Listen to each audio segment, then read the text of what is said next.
16% आहे. राहिलेलं काय आहे 84%? कुठली कंपनी सांगते का? अजिबात कुठली कंपनी सांगत. युरियामध्ये पाहिलं 46% नत्र आहे, राहिलेलं 54% काय आहे कोणी सांगत. पोटॅशमध्ये तसंच आहे, 60% पोटॅश आहे, 40% काय आहे काय माहीत. आणि हे जे रासायनिक घटक ज्यावेळेस आपण एकत्र खतं करतो त्यावेळेस हे जे फिलर मटेरियल वापरलेलं आहे त्याची रासायनिक क्रिया होते आणि त्यामुळे काय होतं की एक गट्टू तयार होतो. आणि त्यामुळे आपल्याला जे काही पिकाला टाकलेलं आहे ते खत तर टाकलेलं मनाला समाधान आहे, परंतु ते पिकाला उपयोगी होतं. असं असेल तर त्याचा काहीच उपयोग नाही. तर त्यासाठी आपण ठिबकमधून जर आठवड्याला खतं सोडली तर पूर्ण मुळ्यामध्ये ती विभागली जातात. त्याच्या गरजेनुसार ते अन्नद्रव्य ते पीक येतं आणि त्याचं रूपांतर आपल्याला उत्पादनामध्ये झालेलं दिसून येतं. बऱ्याच वेळा आपण विचार करतो की रासायनिक पाण्यात विरघळणारी खतं असतील किंवा जी काही ठिबकची खतं आपण म्हणतो ती महाग आहे, त्यामुळे आपला उत्पादन खर्च वाढतो. तर तसं न करता त्या खतांच्या पाठीमागे लागायची सुद्धा गरज नाही. युरिया आहे, युरिया 100% पाण्यात विरघळतो. त्याच्यामध्ये अजिबात खाली राळ राहत नाही, काही नाही. तुम्ही पूर्णपणे तो ठिबकमधून सोडू शकतो. त्यासाठी ह्या वेगवेगळ्या अवस्थेनुसार त्याचं शेड्यूल तयार केलेलं. म्हणजे 15व्या दिवसापासून मुळी सुरुवात होते. 15व्या दिवशी मुळी सुरू झाली की आपण ठिबकमधली खतं सुरू करायची. तोपर्यंत बेसलमधली जी काही दिलेली आहेत ती गादीवापा तयार करताना किंवा जे काही आपण जमीन तयार करताना दिलेले आहेत तेवढ्यावरतीच आपण पुढचं नियोजन करायचं आहे. साधारणतः पहिल्या 3 ते 4 तिसऱ्या आणि 4थ्या आठवड्यामध्ये म्हणजे ह्या 2 आठवड्यामध्ये 15 किलो हेक्टरी नत्र जाईल, 15 किलो स्फुरद जाईल आणि 7.5 किलो पालाश जाईल हे पाहायचं. मग नत्रासाठी युरिया वापरा. स्फुरदसाठी फॉस्फरिक ॲसिड आहे. फॉस्फरिक ॲसिडचा फायदा अजून एक आहे की आपण ठिबकच्या नळ्या धुण्यासाठी ॲसिड वापरतो. ते मग हायड्रोक्लोरिक ॲसिड असेल किंवा सल्फ्युरिक ॲसिड वापरतो. त्याच्याऐवजी जर आपण हे फॉस्फरिक ॲसिड जर वापरलं तर आपले ठिबक सिंचन संचयही चांगला राहतो आणि आपल्या पिकाला स्फुरदही मिळतो. तर त्याचं आणि तेही स्वस्त आहे, अगदी 80 ते 90 रुपये लिटर ते आहे आणि त्याच्यामध्ये प्रमाण जवळपास 85% वरती असतं. त्यामुळे असं स्फुरद आपण आठवड्याला फक्त 1 लिटर आपल्याला ते वापरायचं. पालाश जे आहे ते पालाश साधारणतः 7.5 किलो. आपल्याकडे पूर्वी तांबडा पोटॅश येत होता, आता पांढरा पोटॅश येतो. पांढरा पोटॅश जवळपास 80 ते 85% विद्राव्य आहे. फक्त तो रात्रभर भिजत घालायचा, दुसऱ्या दिवशी सकाळी वस्त्रगाळ करायचा आणि मग तो ठिबकमधून सोडून द्यायचा.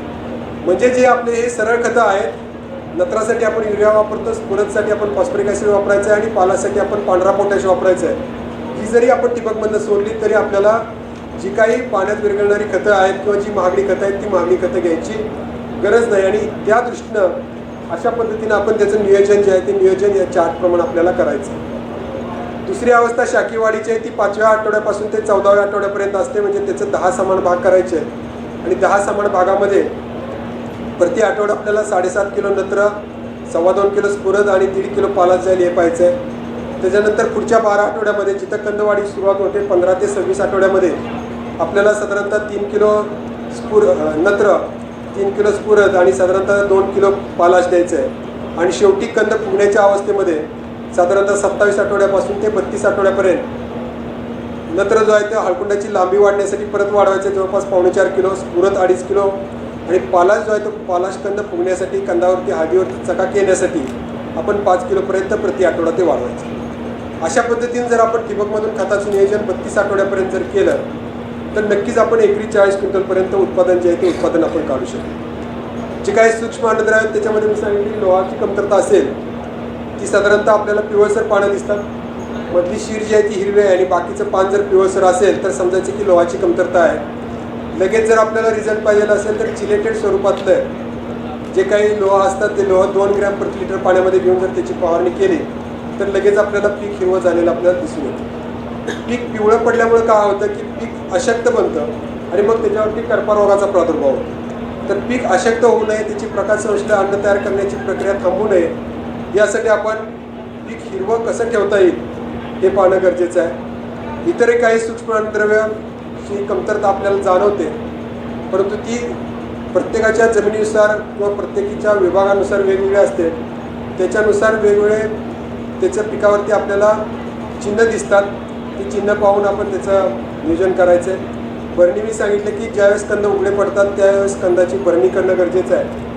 शनिवारांब्यावरती असेल तर आपण टिकावाने किंवा कुदळीने खांदणी करून आपण माती लावायची आहे किंवा त्याची जी लागवड जी आहे ती लागवड जमिनीची आड जाईल किंवा मातीमध्ये मिक्स होईल यासाठी सुद्धा या बरणीचा फायदा आपल्याला झालेला दिसून येतो. जर आपण गादी वाफ्यावरती लागवड केली असेल तर 8 ते 10 HP मिनी पॉवर टिलर हे बाजारामध्ये उपलब्ध आहे. याचा वापर आपण करायचा आहे. त्यामुळे काय होतं की जमीन अगदी भुसभुशीत होते आणि जे आपले कंद जे आहेत हे कंद पूर्णतः झाकली जातात. बऱ्याच वेळा कंद उघडे पडले की कंदमाशी त्याच्यावरती अंडी घालते आणि अंडी गाठली की त्याच्यातल्या आळ्या लगेच त्या कंदावरती उपजीविका करू शकते. तर तसं होऊ नये म्हणून आपण या मिनी पॉवर टिलरचा वापर आपण करू शकतो. त्यामुळे काय होतं की मजूर खांदणीसाठी लागणारा जो मजूर आहे त्या मजुराची सुद्धा आपल्याला याच्यामध्ये बचत करता येऊ शकते. बऱ्याच वेळा मी सांगितलं की ज्यावेळेस आपण शेणखताचा वापर करतो त्यावेळेस तणांचा प्रादुर्भाव जास्त असतो. तर हा तणांचा प्रादुर्भाव जो आहे हा तणांचा प्रादुर्भाव रोखण्यासाठी किंवा तणांचा प्रादुर्भाव कमी करण्यासाठी आपण लागवडीनंतर लगेच दुसऱ्या ते तिसऱ्या दिवशी अॅट्रॅझिन नावाचं जे तणनाशक आहे हे तणनाशक 1 लिटरमध्ये साधारणतः 5 ग्रॅम या प्रमाणामध्ये घेऊन त्याची फवारणी करायची. आता फवारणी करत असताना काळजी घेणं गरजेचं आहे, कारण इतर जे आपण फवारण्या करतो त्या फवारण्यामध्ये सरळ चालत आपण फवारणी करतो. आता हे औषध काय करतं की हे औषध आपण ज्यावेळेस शेतामध्ये आपल्या फवारतो, म्हणजे लागवड केल्यानंतर पाणी दिलं की पाणी दिल्यानंतर याची फवारणी करायची आहे वापसावरती. त्यावेळी काय होतं की जमीन पूर्ण ओली असणं गरजेचं आहे आणि जी फवारणी आपण करतोय ती फवारणी पुढं चालत न जाता पाठीमागं चालत करायची किंवा एका गादी वाफ्यावरून दुसऱ्या गादी वाफ्यावरती फवारणी करायची, जेणेकरून जिथं आपण फवारणी केलेली आहे त्या फवारण्यावरती फवारणी करणारा जो मनुष्य आहे त्याचा परत चालला नाही पाहिजे किंवा त्याचे पाऊल त्याच्यावरती पडले नाही. म्हणजे काय, हे जे औषध आहे हे औषध आपल्या शेतावरती एक प्लॅस्टिकचं फिल्म तयार करत असतं आणि तणांचं जे बी आहे ते तणांचं बी पाणी दिल्यानंतर लगेच 24 ते 48 तासामध्ये रुजतं ते किंवा उगवतं. कोणत्याही रुजण्याला बीजाला किंवा बियाण्याला ऑक्सिजनची गरज असते. हे प्लॅस्टिक फिल्म काय करतं की त्याला ऑक्सिजन मिळून देत नाही आणि त्यामुळं रुजलेलं अंकुरलेलं जे तणांचं बी आहे ते लगेच मरून जातं. आता जर फवारणी करणारा जर सरळ चालत गेला तर काय होतं की त्याच्या पायाच्या जागेवरचं फिल्म डिस्टर्ब होतं आणि त्याच्यातून ऑक्सिजन त्या पिकाला किंवा रुजणाऱ्या बियाण्याला मिळतं आणि त्यामुळे आपल्याला या औषधाचे रिझल्ट मिळत नाही. मग बऱ्याच वेळामध्ये सरांनी सांगितलं होतं फवारायला, मी फवारलं पण काय रिझल्ट मिळाला. पण फवारणी करताना काय काळजी घेणं गरजेचं आहे हे पाहणं गरजेचं आहे, त्यानुसार आपण फवारणी करायची. आता जर लव्हाळा किंवा हराळी असेल तर लव्हाळा किंवा हराळी हे जे औषध आहे अॅट्रॅझिन, हे अॅट्रॅझिन साधारणतः फिल्म तयार म्हणजे रुजणारं बी जे आहे ते 24 ते 48 तास आहे. 48 तासानंतर परत आपण जे पाणी देतो आंबवणीच्या पाण्यानंतर दुसरं पाणी जे देतो या पाण्याच्या वेळी हे फिल्म डिस्टर्ब होऊन जातं आणि त्याच्यातून मग 15 दिवसानंतर आपल्याला हळद वरती यायला काही धोका असतो. दुसरं जे लव्हाळा किंवा हराळी ही जी 2 तणं आहेत ही 2 तणं हे जे फिल्म आहे हे फिल्म तोडून बाहेर येते. तर हे तोडून बाहेर येत असल्यामुळं आपल्याला या तणांचा प्रादुर्भाव जर रोखायचा असेल तर ग्लायफोसेट 41% याचा जमिनीच्या आरोग्यावरती परिणाम होतो. त्यामुळे त्याचं प्रमाण महत्त्वाचं आहे. जर या प्रमाणापेक्षा जास्त झालं तर त्याच्या जमिनीच्या आरोग्यावरती परिणाम होतो. त्यामुळे 1 लिटरला फक्त 4 ते 5 मिली एवढंच वापरायचं आहे आणि जिथं हळद किंवा हराळी किंवा लवाळा याचे जिथं कंद असतील काशा असतील अशाच ठिकाणी फक्त याचा वापर करायचा आहे. आणि ते सुद्धा 8व्या ते 10व्या दिवसात म्हणजे ज्यावेळेस ते रुजून बाहेर येतं त्यावेळेस कोवळं असताना जर याचा वापर आपण जर केला तर आपल्याला हराळी आणि लवाळा ह्या दोन्ही तणावरती नियंत्रण करता येऊ शकते. ही जर 2 तणनाशक आपण वापरली 15 दिवसापर्यंत, एकदा का उगवण सुरू झाली, मुळी सुटायला सुरुवात झाली की हळदीमध्ये कोणत्याही प्रकारचं तणनाशक आपण वापरू नका. बऱ्याच वेळा लोकांचे फोन येतात की हळदीच्या उभ्या पिकामध्ये मी राऊंडअप म्हणजे ग्लायफोसेट वापरलं तरी काय हळद जळत नाही. हळदीवरती बाजारामध्ये जेवढी तणनाशकं आहेत त्यातलं कोणतंही तणनाशक तुम्ही मारलं तर हळद मरत नाही, परंतु हळदीच्या वाढीवरती परिणाम होतो, त्याच्या अंतर्गत ज्या क्रिया आहेत त्याच्यावरती परिणाम होतो आणि त्याचा आपल्याला उत्पादनावरती परिणाम झालेला आपल्याला दिसून येतो. तर त्यासाठी आपण काळजी घ्यायची आहे की या आपल्या हळदीच्या वाढीवरती त्याचा परिणाम झाला नाही पाहिजे. यासाठी फक्त 15 दिवसापर्यंत आपण या तणनाशकांचा वापर आपण करायचा. हळदीमध्ये काही आपण आंतरपिकं घेऊ शकतो. विशेषतः झेंडू घेतल्यामुळे जी सूत्रकृमी आहेत या सूत्रकृमीपासून आपल्याला नियंत्रण करण्यासाठी आपल्याला त्याचा चांगला फायदा होतो. दुसरं मिरची आहे, मुळा आहे किंवा सोयाबीन 9305 ही जी जात आहे याची किंवा घेवडा जो आहे ही सुद्धा आपण आंतरपिकं म्हणून याच्यामध्ये लागवड करू शकतो. जसं हळद आपण आंतरपीक लागवड करतो हळदीमध्ये आंतरपिकाची लागवड करतो तसं हळद इतर पिकामध्ये आंतरपीक म्हणून लागवड करू शकतात. जसं ऊसामध्ये आहे किंवा फळबागा आहेत, द्राक्ष आहे किंवा आपल्याकडे संत्र्याच्या बागा आहेत, आंब्याच्या बागा आहेत, त्याच्यामध्ये मधल्या जागेमध्ये, कारण हे शेड लविंग आहे म्हणजे हळद सावलीमध्ये सुद्धा येऊ शकते. साधारणतः 25% सावली असेल, जे दिवसाचं ऊन किंवा सकाळचं ऊन आणि संध्याकाळचं ऊन जर त्याच्यावरती पडत नसेल, दुपारचं ऊन जरी त्याच्यावरती पडलं तरी हळदीला तेवढं ऊन सफिशियंट आहे. त्यामुळे या अशा ज्या वाढलेल्या मोठ्या बागा आहेत त्याच्यामध्ये सुद्धा आपण आंतरपीक म्हणून याच्यामध्ये लागवड करू शकतो.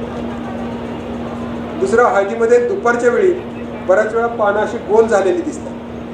तर हे त्या हळदीमध्ये असलेला एक उन्हापासून संरक्षण करण्याची एक प्रक्रिया आहे. बऱ्याच वेळा वाटते की कुठला रोग आलेला आहे. तर आता जर तुम्ही पाहिलं असेल तर दुपारी तुम्ही 12च्या दरम्यान गेला तर हळदीची पानं अशी मध्ये गुंडाळलेली दिसतात किंवा जसं आपण कागद गोल करतो तशा पद्धतीने गोल झालेली दिसतात. दुपारी 4 नंतर परत ती पानं पसरट होतात. ज्यावेळेस सूर्याचं तापमान किंवा सूर्यप्रकाश दिवसाचं तापमान जे आहे हे 33 डिग्रीच्या वरती जातं, त्यावेळेस पानामधलं जे काही पाणी आहे ते बाष्पीभवन होऊन जाऊ नये म्हणून ते पान गोल होतं. काय होतं, पान गोल झालं की अनायसे सूर्यप्रकाश त्याच्यावरती कमी पडणार आहे आणि त्यामुळे पाण्यातलं पाणी जे आहे ते पाणी किंवा बाष्पीभवन जे आहे ते कमी होणार. तर त्यासाठी आपल्याला असं भिवून जायची काही गरज नाही. दुसऱ्या बऱ्याच लोकांचा प्रश्न असतो की हळदीला आलेलं फूल जे आहे हे फूल काढायचं की नाही, त्याच्यामुळे उत्पादनामध्ये काय परिणाम होतो. तर हळदीला फूल येणं ही एक सांकेतिक भाषा आहे की ज्याच्यामध्ये हळदीची शाकीय वाढ थांबलेली आहे. म्हणजे 5व्या महिन्यानंतर हळदीला फूल येतं. सरसकट हळदीला फूल येत नाही. वायगाव जाती याला अपवाद आहे, वायगाव जातीला सरसकट हळदीला फूल येतं. परंतु बाकीच्या जातीमध्ये हळदीला सरसकट फूल येत नाही. फक्त ती एक इंडिकेशन आहे की हळदीची शाकीय वाढ थांबली आणि खाली हळकुंडाची वाढ सुरू झाली, तर त्यामुळे हळदीचं फूल काढायची काही गरज नाही. पुढचा जो मुद्दा आहे हळदीचा, विशेषतः पीक संरक्षणाचा, त्याच्यामध्ये हळदीमध्ये प्रामुख्याने जी कीड येते ती कंदमाशी. ही जी कंदमाशी आहे ती डासासारखी असते. त्याच्या पंखावरती 2 काळे ठिपके असतात. पुढचे जे 2 पाय ते पुढचे 2 पाय आपल्याला असे पांढरट दिसतात. पाठीमागचे पाय लांब असतात आणि ही माशी काय करते की हळदीचे कंद जिथे उघडे पडलेले आहेत त्या कंदावरती प्रामुख्याने ती अंडी घालते. साधारणतः अंडी घातल्यानंतर अंड्यातून ज्या आळ्या बाहेर पडतात त्या आळ्यांना पाय नाही आहेत. त्यामुळे प्रत्येक जण काय करत असतो की प्रत्येक पिढी, कुठलाही सजीव असू दे, तो सजीव काय करतो की आपली पुढची पिढी कशी जगेल याची काळजी घेत असतो. आपण हे एवढे भाषण ऐकायला आलं कशासाठी की पुढच्या पिढीसाठी आपल्याला काय तर बँक बॅलन्स ठेवता येईल. आपण काय कोण घेऊन जातं का, अजिबात नाही. परंतु ह्या किडीचं काय, कीड पण तेच विचार करते की तिला माहिती आहे की माझ्या पुढच्या पिढीला पाय नाही आहेत परंतु ती जगली पाहिजे. त्यामुळे ती काय करते की अंडी घालण्यासाठी जागाच अशा ठिकाणी शोधते की अंड्यातून बाहेर पडल्या तिला अन्न मिळालं पाहिजे. त्यामुळे जर आपले कंद उघडे असतील तर त्या कंदावरती ही जी आळी आहे ती आळी लगेच कंद कुरतडायला सुरुवात करते. जर आपले कंद झाकलेले असतील तर ही माशी अंडी कुठं घालते, खोडाजवळ अंडी घालते. खोडाजवळ अंडी घातली की ती आळी वळवळत जाऊन त्याबरोबर कंदापर्यंत पोहोचत असते. साधारणतः पहिला पाऊस पडला, लागवड केल्यानंतर पहिला पाऊस पडला की हे जे कोश आहेत हे लालसर रंगाचे कोश, अशा कोशामधून ही जी आळी आहे ती आळी बाहेर पडायला सुरुवात होते. हे पतंग बाहेर पडायला सुरुवात होते किंवा ही माशी जी आहे ती माशी बाहेर पडायला सुरुवात होते. ही माशी आपल्या पिकाला हानिकारक नाही, परंतु ह्या माशीने जे अंडी गाठलेले आहेत त्या अंड्यातून ज्या आळ्या बाहेर पडतात त्या आळ्या हानिकारक आहेत. आणि ही माशी मी सांगितल्याप्रमाणे अंडी एकतर कंदावरती घालते जर कंद उघडे असतील तर, किंवा कंद उघडे नसतील तर खोडाजवळ अंडी घालते आणि मग हे अंड्यातून आळ्या बाहेर पडून त्या कंदावरती उपजीविका करते. तर माशी दिसायला सुरुवात झाल्यापासून साधारणतः 3 ते 4 आठवड्यानं ही माशी अंडी घालते. तर त्यासाठी पावसाची उघडीप असेल तर क्विनॉल-पास किंवा कोणत्याही आंतरप्रवाही कीटकनाशकाची आपण फवारणी केली तर या माशीचा बंदोबस्त होतो. किंवा पावसाची उघडीप नसेल तर दाणेदार फोरेट आपण एकरी साधारणतः 8 ते 10 किलो टाकलं तर आपल्याला या माशीचा बंदोबस्त जो आहे तो बंदोबस्त आपल्याला करता येतो. बऱ्याच वेळा आपल्याला शेतामध्ये फिरताना पानावरती असे चट्टे दिसून येतात. हे पानावरती चट्टे म्हटल्यानंतर आपल्याला वाटतं की रोग आहे, परंतु हा रोग नसून पान ज्यावेळेस सुरडीमध्ये असतं त्या सुरडीमध्ये असताना ते रस शोषणारी कीड फक्त खरवडते, पानाला खरवडते, त्याच्यातला रस शोषून घेते आणि ज्यावेळेस पान उघडलं जातं त्यावेळेस असे पानावरती पांढरे चट्टे आपल्याला दिसून येतात. अशा प्रकारच्या चट्ट्यामुळे काय होतं की मी सांगितलं की एक पान आपलं जर किडीनं खाल्लं किंवा त्याचं अंड तयार करण्याची प्रक्रिया मंदावली तर 100 ग्रॅम आपल्याला ओल्या हळदीमध्ये नुकसान होणार. तर त्यासाठी आपल्याला हिरवगार पान राहण्याच्यासाठी रस शोषणाऱ्या किडीचं नियंत्रण करायचं आहे. त्यासाठी कोणतंही तुम्ही आंतरप्रवाही कीटकनाशक आहेत जसं इमिडाक्लोपिड असेल किंवा डायमेथोएट असेल, हे जर आपण वापरलं तर ह्या रस शोषणाऱ्या किडीचा आपल्याला बंदोबस्त करता येतो. तिसरी जी कीड आहे ती पाने खाणारी अळी. ही सुद्धा पानं खाणारी अळी पान सुरळीमध्ये असताना किंवा पान पोंगावस्थेमध्ये असताना पान खाते आणि पान खाल्ल्यामुळं ज्यावेळेस पान पूर्ण उघडतं त्यावेळेस एका सरळ रेषेमध्ये आपल्याला डिझाईन तयार झालेली दिसते. अशा एका सरळ रेषेमध्ये पानावरती छिद्र असतील तर पाने खाणाऱ्या अळीचा प्रादुर्भाव झाला असं ओळखायचं. रस शोषणाऱ्या किडीसाठी जी आपण औषधं वापरतो त्याच्यामुळे आपल्याला ह्या किडीचं सुद्धा नियंत्रण करता येऊ शकतं. चौथी जी कीड आहे ती टिंजिड बग किंवा त्याला ढेकूण असं म्हटलं जातं. तर हा जो टिंजिड बग किंवा ढेकूण जो आहे हा पानाच्या पाठीमागच्या बाजूला थव्यानं राहतो आणि थव्यानं राहून रस शोषून घेतो. पुढच्या बाजूला पान पाहिलं तर ते काळपट तपकिरी रंगाचं दिसतं. त्यामुळे बऱ्याच वेळा आपल्याला वाटतं की तांबेरा आलेला आहे आणि तांबेऱ्याची औषधं आपण वापरतो. तांबेरा बुरशी आहे, हे जे आहे ते हे किडीमुळे होते. बुरशीची कितीही बुरशीनाशक वापरलं तरी हे नियंत्रणात येत नाही. त्यामुळे कीड असेल तर कीटकनाशकच वापरा. त्यासाठी आपल्याला कोणती कीड आलेली आहे का रोग आलेला आहे हे निदान करणं गरजेचं आहे आणि त्यानुसार त्याचा वापर आपण करायचा आहे. तर यासाठी अशा पद्धतीची जर कीड आपल्याला दिसली शेतामध्ये तर आपण आंतरप्रवाही कीटकनाशक फवारलं. पान वरून काळपट किंवा तांबूस रंगाचं दिसलं तर पान फक्त पाठीमागून उलटं करून बघायचं. अशा पद्धतीचे बारीक काळे ढेकूण आपल्याला पाठीमागून रस शोषणारा दिसून येतात. आता नवीनच हळदीवरती कीड एक यायला लागलेली की हुमणी. हुमणीची ही जी कीड आहे ही पॉलीफॅगस आहे, म्हणजे काय सर्व पिकांच्यावरती ती येते. आणि या किडीचं वैशिष्ट्य असं आहे की ही फक्त मुळ्या खाते. म्हणजे जेवढ्या काही मुळ्या असतील ह्या मुळ्या खाण्याचं काम प्रामुख्यानं ही कीड करते. मुख्यतः ही ऊसाची कीड आहे, ऊसाच्या मुळ्यावरती वाढते. ऊसाचं क्षेत्र आजूबाजूला असेल तर इतर ऊसाचं पीक काढल्यानंतर किंवा ऊसाची मुळं उपलब्ध ज्यावेळेस नसते त्यावेळेस ती इतर पिकामध्ये पण वळते. तसं ती हळद किंवा आल्यावरती सुद्धा आढळते. तर ही काय करते, फक्त मुळ्या खाते. रोप जर आपण उपसलं तर ते सहजासहजी गड्ड्यासहित हातात येतं कारण त्याला मुळ्या नसतात. तर याच्या नियंत्रणासाठी आपण जैविक नियंत्रण करायचं आहे.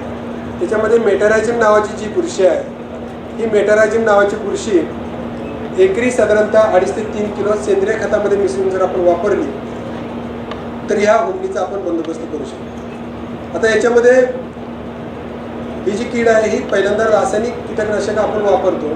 त्यासाठी आपण क्लोरोपायरिफॉसचं आळवणी करायला सांगतो किंवा डेसिस नावाचं औषध आहे, लिसेंटा नावाचं औषध आहे, त्याचे आपण आळवणी करण्यास सांगतो. परंतु ही कीड एवढी हुशार आहे की ज्यावेळेस आपण औषधाची आळवणी करतो ती मुळापासून खाली 3 फुटापर्यंत 3.5 फुटापर्यंत म्हणजे अगदी 1 मीटरपर्यंत खोल जाते की जिथंपर्यंत आपलं औषध पोचत. त्यामुळे काय होतं की औषधाची आळवणी केली की तेवढ्यापुरती ती आळी खाली जाते आणि परत औषधाची तीव्रता संपली, रेसिड्युअल इफेक्ट संपला की परत वरती येते आणि मुळ्या खायला सुरुवात करते. तर त्यासाठी आपण ही जैविक बुरशी जर वापरली तर ही जैविक बुरशी काय करते की ह्या जैविक बुरशीच्या संपर्कात ह्या ज्या हुमणीची आहे ती आळी असू द्या, मुंगेरे असू द्या किंवा पोष असू द्या आले की आपल्या अंगावरती ओरकडा वाढल्यानंतर जसं पांढरी रेष ओढते तशा पद्धतीचा ओरकडा या किडीवरती ओढला जातो आणि त्याच्यातून ही बुरशी आतमध्ये शिरते आणि त्याला हिरव्या रंगाच्या बुरशीचा रोग, त्याला ग्रीन मस्करडाइन डिसीज नावाचा रोग त्याला होतो आणि पूर्णतः ती आळी नष्ट होते. म्हणजे एकदा का ती आळी त्याला घासून गेली त्या बुरशीला की ती आळी पूर्ण नष्ट करते. मग ती अगदी खोलपर्यंत जरी गेली तरी ही जी बुरशी आहे ही बुरशी त्याचा पिछा पुरवत नाही. तर त्यासाठी ही जैविक बुरशीनाशक आपण वापरायचे. काही सूत्रकृमी जे आहेत ह्या सूत्रकृमींचा बंदोबस्त करण्यासाठी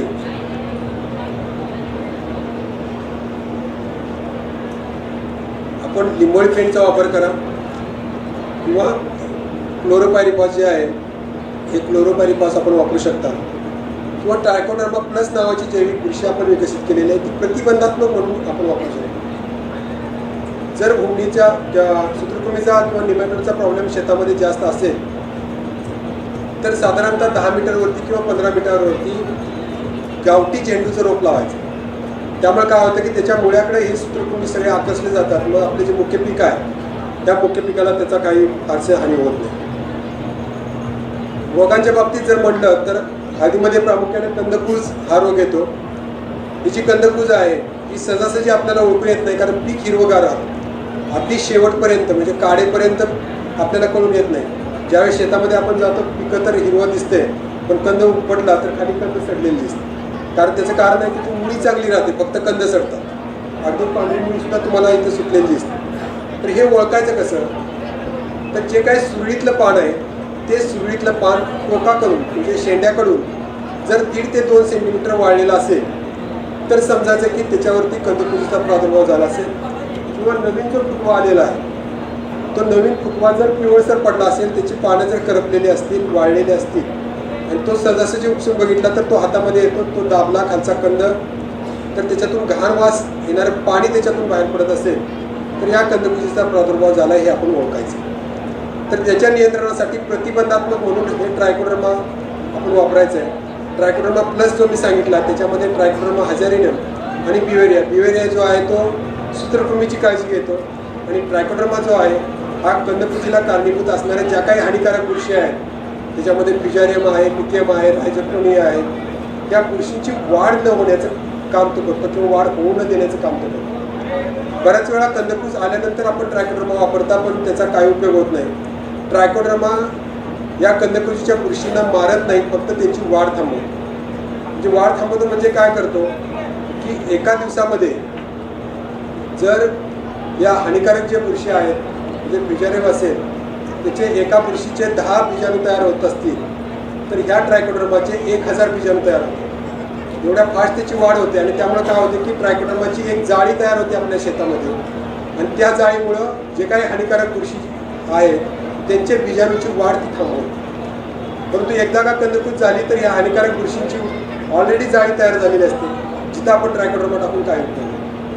त्यामुळे आपण ट्रायकोडर्मा प्रतिबंधात्मक म्हणून वापरायचं आहे. साधारणतः 2 महिन्यातून एकदा एकरी 3 ते 4 किलो सेंद्रिय खतामध्ये मिसळून जर आपण वापरला तर हळदीमध्ये आणि पाणी जर साठवून दिलं नाही, 8 ते 10 तासापेक्षा जास्त वेळ जर पाणी साठवून दिलं नाही तर 100% हळदीला कंदकुज जे आहे ते कंदकुज अजिबात लागणार नाही. दुसरा एक हळदीवरती रोग येतो, त्याच्यामध्ये प्रामुख्याने करपा हा रोग येतो. तर त्याच्यामध्ये 2 प्रकारच्या करपा येतात. तर त्याच्यामध्ये एक अंडाकृती ठिपके आणि दुसरा शाबूस तांदळासारखे तांबूस रंगाचे ठिपके. तर हे 2 प्रकारचे ठिपके आपल्याला दिसतात.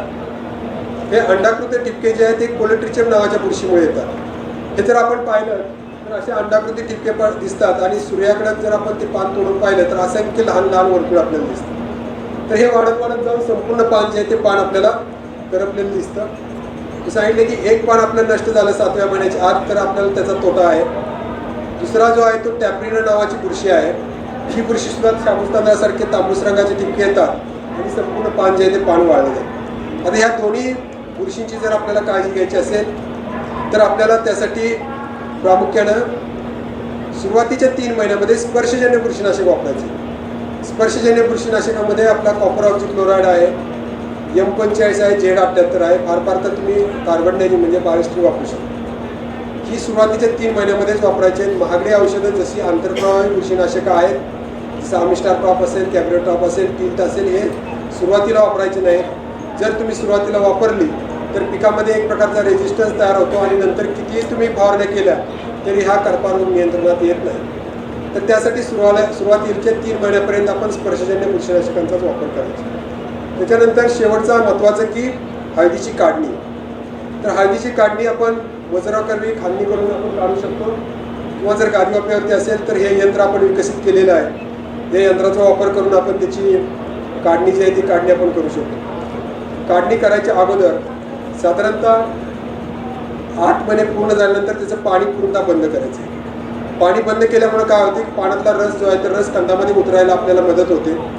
कंदातला जो अन्नरस आहे तो अन्नरस पूर्णतः उतरल्यानंतर म्हणजे जवळपास काळ्या जमिनीमध्ये 60 ते 70% पाला वाळल्यानंतर किंवा हलकी जमीन असेल तर जवळपास 80 ते 90% पाला वाळल्यानंतर हे जे अन्नरस आहे हा अन्नरस पूर्णतः त्या कंदामध्ये उतरतो. पण त्याचा पाला कापून घ्यायचा आहे. पाला कापून घेऊन त्याची काढणी करायची. काढणी केल्यानंतर त्याची हळदीची शिजवणूक किंवा त्याची पुढची प्रक्रिया आपल्याला हळदीसर सांगतो. परंतु हळदीची शिजवणी जी आहे ती शिजवणी आपण करायची. त्यासाठी आपण स्टीम कुकर विकसित केलेले आहे, त्याचा वापर करायचा आहे.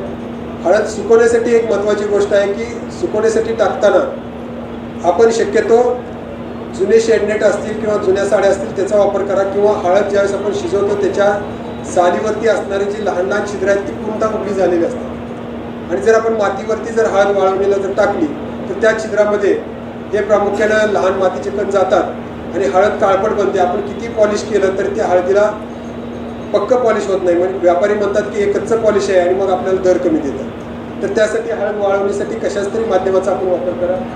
यांत्रिक पद्धतीनं आपण ड्रायरमध्ये हळद वाळवू शकतो, परंतु त्याला इकॉनॉमिक फिजिबिलिटी तेवढी नाही आहे, आणि हळद पॉलिश करून आपण अशा पद्धतीने ती मार्केटमध्ये जे आहे ती मार्केटमध्ये पाठवू शकतो. हळदीपासून असे वेगवेगळ्या पद्धतीचे पदार्थ आपण बनवू शकतो. आल्याच्या बाबतीत सांगायचं झालं तर जवळपास आल्याची लागवड पद्धती आणि जी काही वाढ आहे ती त्याच पद्धतीने होते.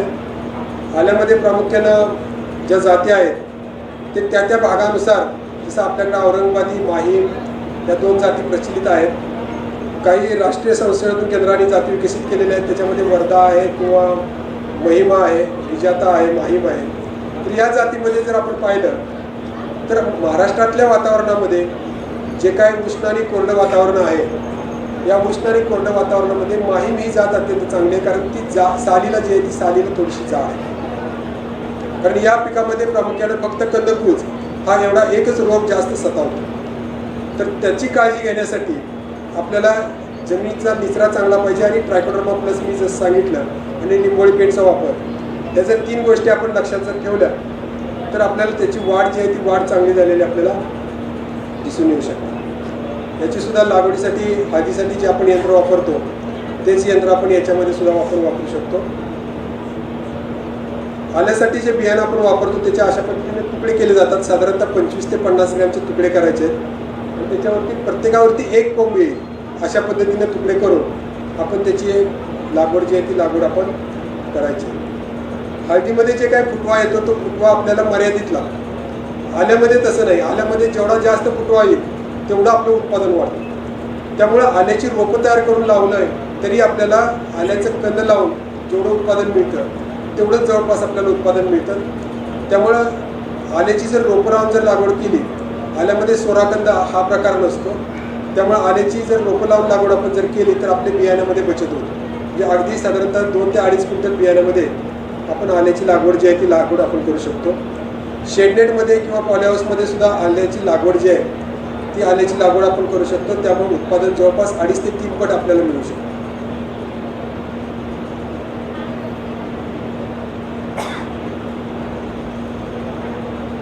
आल्याला जी भरणी आपण करतो ही भरणी साधारणतः त्याला फुलं यायच्या अगोदर करणं गरजेचं आहे. अशा पद्धतीची फुलं आल्याला येतात किंवा त्याला हुरडे बांड असं म्हणलं जातं. तर हे हुरडे बांड फुटायच्या अगोदर आपण आल्यामध्ये जी काही भरणी आहे ही भरणी आपण करून घ्यायची. आलं जर आपल्याला काढायचं नसेल तर आपण त्याच्यामध्ये पपई हे आंतरपीक घेऊ शकता, किंवा जे काही उन्हाळ्यामध्ये सावली जे आहे ते सावलीसाठी आपण असे वेलवर्गीय फेब्रुवारीमध्ये पीक लावलं तर त्याची सावली आपल्या बेडवरती पडते आणि त्याचा आपल्याला फायदा जो आहे तो फायदा आपल्याला होऊ शकतो. आल्यावरती सुद्धा कंदमाशी येते किंवा पानं गुंडळणारी आळी येते, तर त्याच्यासाठी आपण आंतरप्रवाही कीटकनाशकाचा वापर करू शकता. सूत्रकृमी आहे किंवा पाने खाणारी आळी आहे, उंडी आहे. आल्यावरती कंदकूज ही खूप महत्त्वाची आहे. आता याच्यामध्ये आल्यावरती 2 प्रकारच्या जे बुरशी आणि जीवाणू याच्यामुळं कंदकूज येते. बुरशीमुळे जर कंदकूज असेल तर त्याच्यासाठी मी हळदीसाठी जे काही सांगितलेली बुरशीनाशकं आहेत ती आपण वापरली तर चालू शकते. परंतु जीवाणूजन्य जर असेल तर त्यासाठी जीवाणूनाशक जसं स्ट्रिप्टिसाइक्लोन आहे किंवा बॅक्टेरियानाशक आहेत हेच वापरणं गरजेचं आहे. आता ते ओळखायचं कसं की जीवाणूजन्य कंदकूज आहे का बुरशीजन्य कंदकूज आहे? तर त्यासाठी एक स्वच्छ काचेचा ग्लास घ्यायचा, त्याच्यामध्ये जे रोगग्रस्त भाग आहे तो कट करायचा आणि तो त्याच्यामध्ये पाणी भरून त्याच्यामध्ये बुडवायचा. जर त्याच्यामध्ये बुडवला तर पांढरा स्त्राव जर आपल्याला खाली दिसत असेल, म्हणजे जसं आपण दुधाचा थेंब पाण्यामध्ये टाकला की कसा खाली पांढरट होत जातो किंवा स्त्राव दिसतो, तशा पद्धतीचा जर स्त्राव दिसत असेल तर तो जीवाणूजन्य आहे, म्हणजे बॅक्टेरियल आहे ओळखायचं. त्यासाठी मग आपण बॅक्टेरियानाशकाची ड्रेंचिंग करायची किंवा आळवणी करायची. आणि जर दिसत नसेल तर मग बुरशीनाशकाची आळवणी करायची. मग त्याच्यामध्ये कॉपर ऑक्सिक्लोराइड किंवा 1% बोर्डो मिश्रणाची जरी आळवणी केली किंवा मेटॅलेक्झिल 35% जे आहे त्याची आळवणी जर आपण केली तर ह्या आल्यावरती कंदकुचीचा आपण बंदोबस्त करू शकतो. परंतु ते होऊ नये म्हणून आपण 3 ते 4 किलो ट्रायकोडर्मा प्लस हा सेंद्रिय खतामध्ये मिसळून 1-1 महिन्याच्या अंतराने 5 महिन्यापर्यंत जर वापरला तर आपल्याला 100% आल्यावरती सुद्धा कंदकुच जी आहे ती कंदकुच येणार नाही. आल्यावरती सुद्धा करपा येतो. त्या करप्यासाठी आपण जसं आधीमध्ये सांगितलं तसंच सुरुवातीच्या 3 महिन्यामध्ये स्पर्शजन्य बुरशीनाशक वापरा आणि ते 3 महिन्यानंतर आपण आंतरप्रवाही बुरशीनाशक आपण वापरू शकतो. आल्याची काढणी जी आहे ती काढणी पूर्ण पाला वाळल्यानंतर म्हणजे 9 महिन्यांनी आपण करू शकतो. किंवा मध्येच जर आपल्याला आलं काढायचं असेल तर अशा पद्धतीनं वरचा पाला कापून आपण त्याची काढणी करायची. काढणी करून त्याचा तुकडे करायचे. तुकडे स्वच्छ धुवून यांत्रिक पद्धतीने जर बेडवरती लागवड केली असेल तर त्याची आपण काढणी करू शकतो. साधारणतः 1.5 महिन्यापर्यंत आपण किंवा 1.5 वर्षापर्यंत आपण हे पीक जे आहे ते पीक आपण ठेवू शकतो.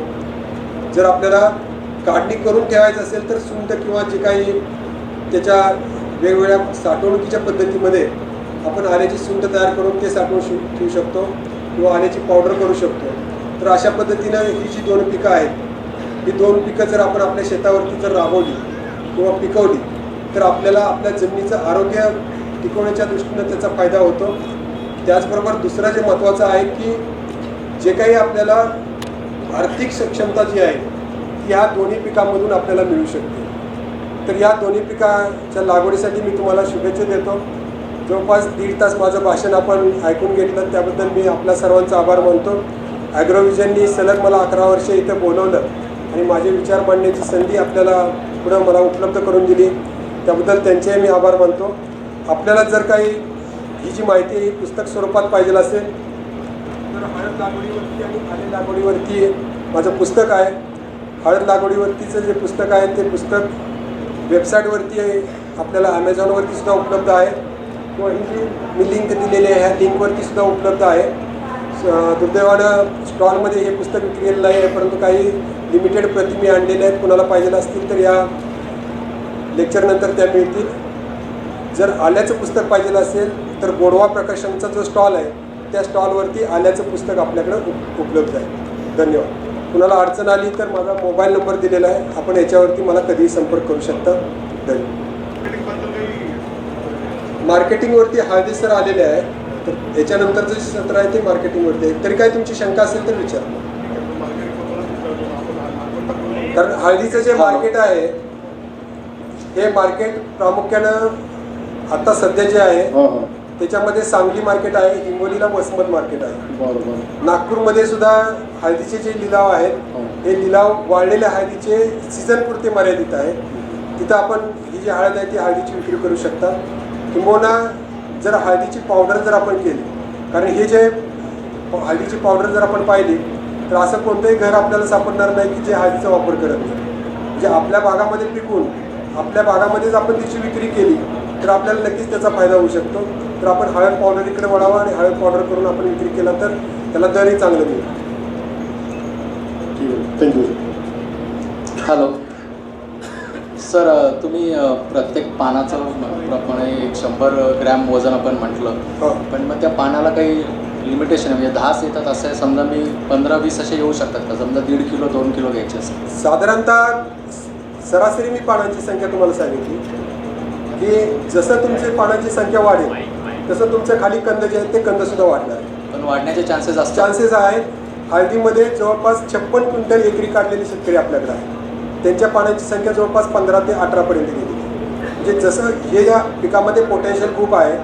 जेवढं तुम्ही खतांचं स्पीड जास्त कराल म्हणजे आठवड्यातनं तुम्ही 2 वेळा द्या 3 वेळा द्या जेवढं स्पीड जास्त कराल तेवढं तुम्हाला त्याची उत्पादकता वाढलेली दिसते.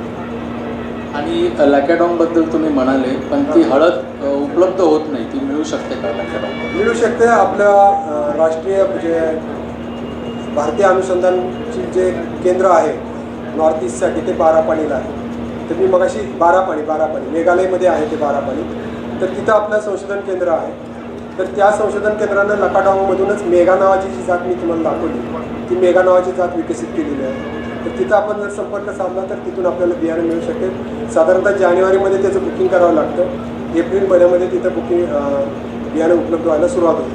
आपल्याकडे काही शेतकऱ्यांनी तिकडून बियाणं आणलेलं आहे त्यांच्याकडून जरी तुम्ही घेतला तरी चालू शकतो. त्याचा नंबर वगैरे काय मिळू शकतो? नंबर मिळू शकेल तुम्हाला. आपल्या इथलेच काही शास्त्रज्ञ तिथे काम करतात. जळगावचे एक शास्त्रज्ञ आहेत, हां. तर त्यांचा मी तुम्हाला नंबर देईन. माझा नंबर आहे तुमच्याकडे, तुम्ही फोन करा तो सांगा. सर धन्यवाद. कर्क्युमिन कंटेंटबद्दल जे तुम्ही बोललात, हां. तर अशी कुठली पर्टिक्युलर पद्धत आहे का की ज्याच्यामुळे कर्क्युमिन कंटेंट वाढू शकतं, जर नॉट पॉसिबल सस्टेन तरी होऊ शकतं? नाही, आता याच्यामध्ये कुर्कुमिन जे आहे हे कुर्कुमिन प्रामुख्याने जेनेटिकल कॅरेक्टर आहे. जे आपण म्हणतो की काही पिकामध्ये किंवा जे काही आपण त्याच्यात जनुकामध्येच जो काही गुणधर्म आहे तोच आपल्याला दिसणार आहे. जे हे जेनेटिकल कॅरेक्टर आहे, परंतु 75% ते जेनेटिकल आहे, 25% आपण त्याच्या मॅनेजमेंटने त्याच्यामध्ये बदल करू शकतो. आता मी सांगितलं की सेलममध्ये जे आहे ते हळदीमध्ये साधारणतः 3.5 ते 4% कुर्कुमिन आहे. ते आपण दुप्पट करू शकत नाही, म्हणजे 8% करू शकत नाही, परंतु मॅनेजमेंटने आपण 4.25-4.5% करू शकतो, म्हणजे 25% त्याच्यामध्ये वाढ करू शकतो. तर त्याच्यासाठी वाढीसाठी प्रामुख्याने सेंद्रिय खतांचा जास्तीत जास्त वापर आणि विशेषतः बोरॉन हा जो घटक आहे, हा बोरॉनची जर कमतरता आपल्या जमिनीमध्ये असेल तर तो जर बोरॉनची स्प्रे किंवा बोरॉन जर ठिबकच्या माध्यमातून जर आपण दिला तर आपल्याला 25% कुर्कुमिन वाढवण्यासाठी आपल्याला त्याची मदत होऊ शकते. सर, माझा प्रश्न होता. हॅलो सर, आपण आपला बाष्पीभवनाचा मुद्दा होता, दुपारच्या वेळेसला पानं गुंडाळतात. हां. तर माझं असं म्हणणं आहे का बुवा, म्हणजे आपण लागवड कशा पद्धतीने केली पाहिजे, उत्तर दक्षिण की पूर्व पश्चिम, योग्य कोणते रे? सर्वसाधारणपणे अशी सांकेतिक भाषा आहे की हळदच असं नाही की तुम्ही कोणतंही पीक घ्या, जे पीक 5 महिन्यापेक्षा जास्त आपल्या शेतामध्ये राहतं, मग फळबागा असतील किंवा हळद पीक असेल, त्याची लागवड जी आहे ती उत्तर दक्षिण करायची. आता उत्तर दक्षिण का करायची?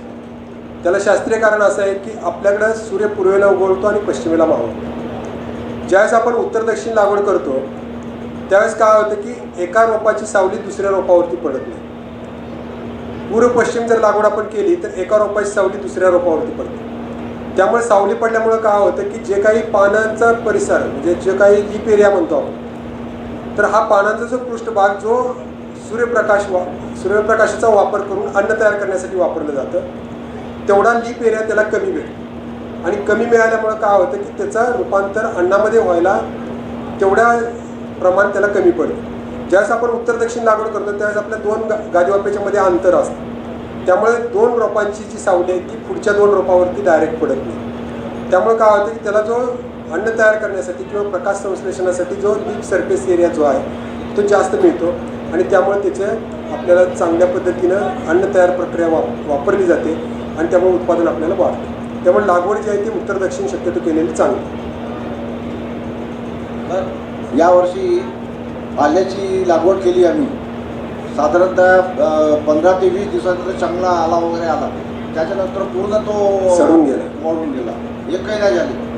मी सुरुवातीलाच सांगितलं की आल्यामध्ये कंदकूज हा रोग खूप महत्त्वाचा आहे आणि त्याचीच काळजी घेणं गरजेचं आहे. कारण आल्यामध्ये यावर्षी जवळपास 99% प्लॉट लागलेले आहे, म्हणजे कंदकूज लागलेले. त्याचं कारण म्हणजे पावसाचं प्रमाण जास्त, की आपल्याकडच्या जमिनीमध्ये जर पाणी जास्त जर साठून राहिलं तर पाणी जास्त साठून राहिल्यामुळं काय होतं की हे जे कंद आहेत या कंदामध्ये पाणी साठलं की त्याची साल ज्यावेळेस नवीन कोंब येतो त्याची साल एकदम पातळ असते, त्यामुळे ते सडलं जातं. म्हणजे 7 ते 8 तासापेक्षा पाणी जर एका ठिकाणी जास्त साठून राहिलं की त्याच्यावरती बुरशी तयार होते आणि बुरशी तयार झाली की ते कंद पूर्णतः सडून जातं. त्या पद्धतीने तुमचे ते कंद आहेत ते कंद सडले आहेत. तर त्यासाठी हे कंद सडू नये म्हणून एक तर पाण्याचा निचरा चांगला करायचा आणि दुसरं जे आहे की ते जे कंद आहेत त्या कंदावरची बुरशी आपल्याला सप्रेस करायची. त्यासाठी ट्रायकोडर्मा नावाची जी जैविक बुरशी आहे, ही जैविक बुरशी अगदी फक्त 100 रुपये किलो आहे. ती 3 ते 4 किलो सेंद्रिय खत, मग शेणखत असेल किंवा गांडूळ खत असेल, साधारणतः एक 50 किलो गांडूळ खत घ्या, त्याच्यामध्ये ही 4 किलो बुरशी मिक्स करा. ती मिक्स करून झाडाच्या सावलीला 3 ते 4 दिवस त्याची भट्टी लावायची. त्याच्यावरती पाणी शिंपडायचं. पाणी एवढं शिंपडायचं की त्याच्यातून पाणी बाहेर नाही निघालं पाहिजे, परंतु ते ओलसर राहिलं पाहिजे. त्यामुळे काय होतं की ती बुरशी त्याच्यामध्ये वाढते आणि मग नंतर तुम्ही ही शेतामध्ये टाकून द्या. असं 1-1 महिन्याच्या अंतराने तुम्ही 5 वेळा आल्यासाठी करायचं आहे आणि हळदीसाठी 3 वेळाच करायचं. कारण हळद थोडीशी रेजिस्टंट आहे, त्यामुळं आल्यावरती जर तुम्ही अशा पद्धतीने केला तर पुढच्या वर्षी तुम्हाला कंदकूस लागणार नाही. आणि जर पाणी जास्त साठत असेल तर गादीवाफेची उंची वाढवा. जे गादीवाफेची उंची तुम्ही 1 फूट ठेवत असेल तर ती 1.5 फूट करा, की जेणेकरून पाण्याचा निचरा चांगला होईल. सर, लागवडीनंतर सरींमध्ये ग्लायसोपेट वापरायला जमत नाही. 2 सरीमध्ये काय वापरायचं आहे? ग्लायसोपेट, तणनाशक. हां, वापरू शकता. लागवडीनंतर लागवडीनंतर 15व्या दिवसापर्यंत तुम्ही वापरू शकता. 15 दिवसानंतर शक्यतो वापरू नका, म्हणजे ज्यावेळेस कोंब बाहेर पडायला सुरुवात होते त्यावेळेस वापरू नका. नाही, 2 ओळीच्या मधामध्ये 2 ओळीच्या मध्यामध्ये म्हणजे पूर्ण हळद उगवल्यानंतर तुम्हाला वापरायचं म्हणतात. हळद उगल्यानंतर वापरू शकता, फक्त की मी सांगितलं ना, हळदीवरती कोणतंही तणनाशक मारलं तरी हळद मरत नाही. तुम्ही बेडमध्ये अंतर असेल तर बूट लावून वापरू शकता, फक्त हळदीच्या पानावरती उडणार नाही याची काळजी घेतली तर चालेल. हॅलो, पॉली हाऊसमध्ये घेऊ शकतो का हळद? पॉली हाऊसमध्ये घेऊ शकता, काहीच अडचण नाही. पॉली हाऊसमध्ये उत्पादन आपलं 2.5 ते 3 पट वाढतं. सर, जसं तुम्ही सांगितलं की हळदीला पाणी जेवढे आले तेवढं ते उत्पादन वाढतं, तर आमचं यावर्षी 3 एकर आले लावले आहे, त्यामध्ये 30 ते 35 फुटवे आले आहेत. एकरी किती एक्सपेक्ट करू शकतो आपण उत्पादन? साधारणतः 30 ते 35 जर फुटवे असतील तर आपल्याला 12 ते 15 टनापर्यंत एकरी आल्याचं उत्पादन मिळू शकतं. फक्त त्याच्यामध्ये तुम्ही आता खताचं नियोजन करा की इथून पुढे 0.34 आणि 0.050 या 2 खतावरती भर द्या की जेणेकरून त्या कांद्याची फुगवण चांगली होईल आणि वजन चांगलं होईल. Thank you sir.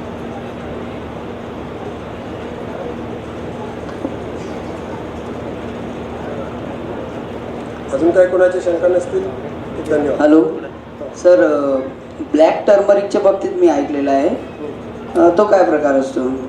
हळदीमध्ये वेगवेगळ्या प्रकारच्या स्पेशीज आहेत. जसं आपल्याला फक्त माहिती आहे ती पिवळी हळद किंवा जी आपण कल्टिवेशनसाठी वापरतो ती पिवळी हळद. त्याच्यामध्ये आंबे हळद आहे ज्याचा आंब्यासारखा सुवास येतो. पोपटी हळद आहे, जशी ती पूर्णतः पानाचा रंग जसा हिरवा असतो तसं ती पोपटी दिसते. काळी हळद आहे, काळी पूर्ण काळी नसून ती गडद निळ्या रंगाची आहे. तर याच्या उत्पादन जे आहे ते उत्पादकता खूप कमी आहे. साधारणतः एकरी आपल्याला हार्डली काळी हळद जी आहे ती हार्डली आपल्याला 2 ते 2.5 क्विंटलपर्यंत मिळते. परंतु याचा वापर जो आहे तो आयुर्वेदामध्ये वेगवेगळ्या रोगावरती आहे. विशेषतः काळ्या हळदीचा जो वापर आहे ते अंगाला जी खाज येते किंवा न बरा होणाऱ्या ज्या जखमा ज्या असतात त्या जखमा भरून येण्यासाठी आपल्याला प्रामुख्यानं याचा वापर आपल्याला केला जातो. मार्केटिंगमध्ये कॉस्ट त्याचं जास्त असण्याचं कारण म्हणजे त्याचं उत्पादन कमी. म्हणजे ह्या हळदीचं तुम्हाला एका रोपापासून जवळपास 1.5 ते 2 किलोपर्यंत हळद मिळू शकते. तशी त्याची जास्तीत जास्त 100 ग्रॅमपर्यंत मिळू शकते. त्यामुळे मार्केटमध्ये त्याला दर जास्त आहे. पॉलीहाऊसमध्ये हळद घेता त्याचा प्रकार सुद्धा असा मिळालो. पॉलीहाऊसमध्ये हळद घेताना हळदीची जी रोपांची उंची आहे साधारणतः 2 ते 2.5 फुटापर्यंत असतो. तर आपल्याला 1 बाय 1 लेअर बाय लेअर अशा पद्धतीने 4-5 लेअरमध्ये किंवा 10 लेअरमध्ये आपल्याला घेता येईल का? हा, घेता येऊ शकतो.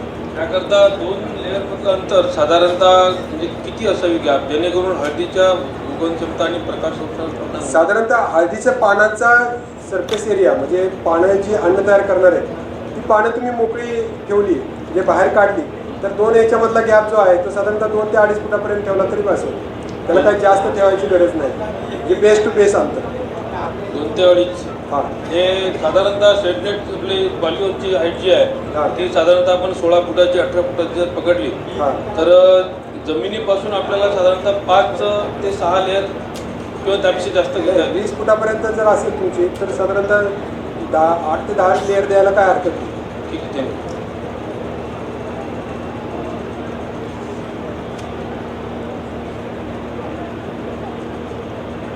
सर, याच्यामध्ये वायगावी हळदी जी आहे की नाही त्याच्यामध्ये 5 ते 7च पानं येते. वायगाव हळदीचा कालावधीच कमी आहे. मी जे सांगितलं ते सर्वसाधारण परिस्थितीमधल्या ज्या 9 महिन्याच्या ज्या हळदी आहेत त्याचं सांगितलं. ज्या शॉर्ट ड्युरेशन आहे प्रगती आणि वायगाव त्याची जी पानं आहेत त्याची पानं तुम्हाला 10 किंवा 11 येणारच नाही. आणि उत्पादन जे आहे ते एका रोपापासून तुम्हाला 1 किलोच्या वरती जाणारच नाही. त्याला उत्पादन जे आहे ते साधारणतः 500 ते 600 ग्रॅमपर्यंतच आपल्याला ओली हळद मिळते जे 6 महिन्यामध्ये तयार होते. त्यामुळे त्याचं पाण्याची संख्या त्याला जे मिळणारं उत्पादन आहे ते तेवढं बरोबर आहे. म्हणजे 6 पानं असतील तर तुम्हाला 600 ग्रॅमपर्यंत हळद मिळून जाते. याच्यामध्ये सर आपण जातीमध्ये काही बदल करू शकतो का? म्हणजे समजा जातीमध्ये मी सांगितलं जर तुम्हाला पाण्याची सोय असेल 9 महिन्यापर्यंत तुमचं पाणी सस्टेन होत असेल तर तुम्ही ह्या ज्या लॉंग ड्युरेशनच्या जाती आहेत ज्या 9 महिन्यापर्यंत आहेत त्या वापरात तुमचं उत्पादन वाढेल, उत्पादकताही वाढेल. नाही सर, जसं आम्ही सेलम समजा माईक घ्या. जसं आता सेलम लावण करतो आपण तर हां. त्याला एकदमच कमी भाव आहे. हां, तसं आमच्याकडे जसं हिंगणघाट तालुक्यामध्ये व्यापारी येते आमच्या गावामध्ये तर त्याचा दर जवळपास 10,000पर्यंत जवळपास येऊन जाते वायगाव हळदीला. तर त्याच्या तुलनेमध्ये 1-2 कास्तकार म्हणजे फेल ठरले आहेत. सेलममध्ये नाही का, तर त्याच्या हिशोबाने माझं असं एक म्हणणं आहे, प्रगतीची जात सांगितली मी, ते ट्राय करायला काही हरकत नाही का, म्हणजे चांगला ॲव्हरेज येईल का त्याच्यामध्ये. हो, ज्या जातीमध्ये कुरकुमीनचं प्रमाण जास्त आहे त्याला आता मार्केट येणार आहे.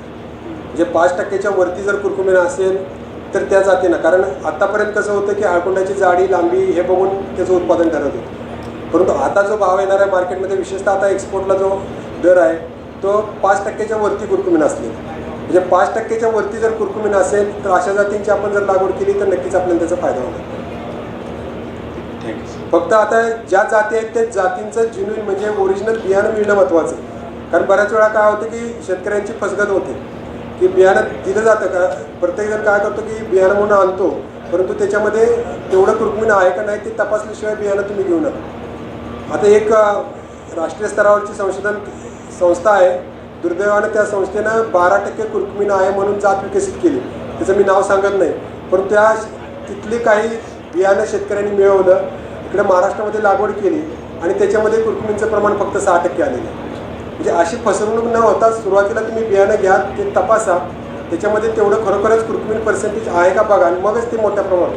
कारण आपण डायरेक्ट आंधळेपणानं विश्वास ठेवून ते बियाणं आणतो आणि आणल्यानंतर जर आपण त्याचं जर आपल्याला तेवढं जर मिळालं नाही तर आपण जे त्याच्यामध्ये इन्व्हेस्टमेंट केलेलं आहे तेवढं आपल्याला परतावा त्याच्यामध्ये मिळत नाही. त्यामुळे कोणत्याही नवीन पद्धतीमध्ये आपण जात असताना डोळेझाक करून आपण अंधविश्वासाने त्याकडे वळू नका, त्याचं पूर्ण माहिती घ्या, खरोखरच त्याच्यामधून आपल्याला नफा मिळणार आहे का, तर त्या पद्धतीने जायला काय हरकत नाही. फक्त त्याची संपूर्ण शास्त्रीय माहिती घेऊन आपण त्याच्या पद्धतीनं करायला हरकत. ठीक आहे, धन्यवाद.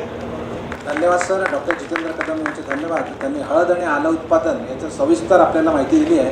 त्याच्यानंतर आपण हळद आणि आलं याची प्रक्रिया त्याच्या थोड्या वेळाने विलंबाने घेणार आहोत.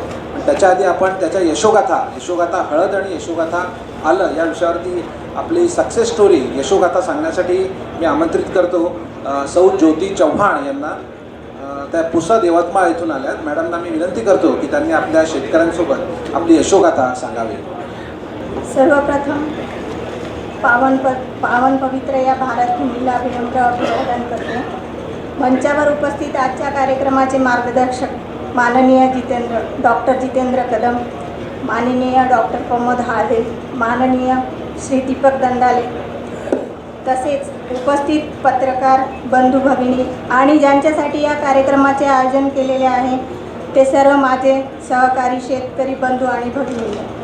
सर्वप्रथम ॲग्रोव्हिजन फाउंडेशनच्या सर्व सन्माननीय पदाधिकाऱ्याचे अभिनंदन करावे तेवढे कमी आहे. आपला भारत देश तसा कृषीप्रधान देश.